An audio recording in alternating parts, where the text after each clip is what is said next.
শুভ দুপুর বন্ধুরা, বসে গেলাম রোজের মতো দুপুরের খাবার খেতে। আর সেটাই তোমাদের সাথে শেয়ার করব। আজকে তো আমি সকালে ভিডিওতেই বলে দিয়েছি আজকে আমি কি বানাবো। বৃষ্টির দিন, বাইরে বৃষ্টি হচ্ছে। আর দেখো থালাতে চামচ নিয়ে নিয়েছি। এতক্ষণে তোমরা বুঝে গিয়েছো যে কি বানিয়েছি। দেখো সবার প্রথমে এখানে দেখাই, কষা কষা সয়াবিন বানিয়েছি আলু দিয়ে। আর এবারে দেখাই মেইন যেটা বানিয়েছি, এই দেখো। বুঝতে পেরেছো বন্ধুরা তোমরা? এটা হচ্ছে ফুলকপি, আলু আর একটু কুমড়োও দিয়েছি। দেখো বড় বড় করে কুমড়ো কেটে দিয়েছি।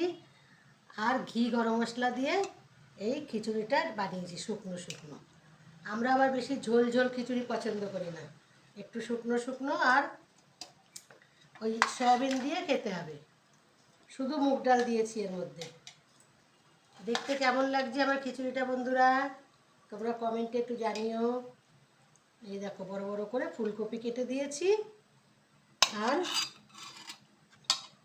এই যে কুমড়ো দিয়েছি বড় বড় করে। তোমরা কে কে এরকম খিচুড়ির সাথে সয়াবিন বানাও আমাকে কমেন্টে একটু জানিও তো বন্ধুরা। আমি জানি খিচুড়ির সাথে ল্যাবড়া বানায়, কেউ বা খিচুড়ির সাথে বাঁধাকপি বানায়।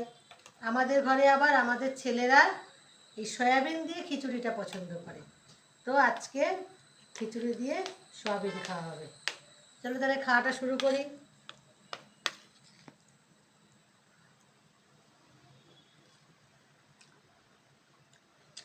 একটু বেশ ঠান্ডা ওয়েদার হয়ে এসেছে তো, ঠান্ডার দিনে মানে ঠান্ডার মধ্যে গরম গরম খিচুড়ি দারুণ লাগছে।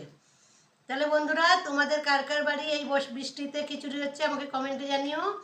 এই ভিডিওটা এই পর্যন্ত, ফিরে আসবো আবার একটা ভিডিও নিয়ে।